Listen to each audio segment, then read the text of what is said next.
Hello friend, आज आम video discussion करवा गोटे टैबलेट विषय जार ना हूँ लिडोकेम। तो लिडोकेम ये कहीं व्यवहार करा जाए नॉर्मली ये टैबलेट देखूँ। तो जिते आम पार्टी कंडीशन गोटे आसे जोटा कि अल्सर हुए, अल्सर कंडीशन हुए, पार्टी कौन जिनस खाइले पोड़े, ये रेढ़ा साइड्रे जदि फुला रोचे जी छुंची फोड़ेला भाया होमती बहुत कंडीशन को ये ठीक करने ये मेडिसिन खाते आप दिन को 2टा खाईपर खाद्य पर।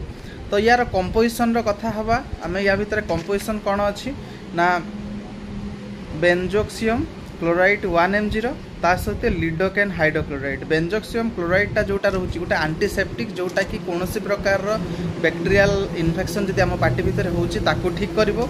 आउ यादर जो अच्छी माने लिडोकेन ये गोटे लोकल आनेस्थेसिया हिसाब से काम करिवो। आपनकर पेन जते भी होची से पेन को कमे देबो। एटा जेहेतु चुएबल टैबलेट को आपण चोबेई की भलसे गुंड करी खाई पारिबे नहले गिली भी पारिबे। Thank you.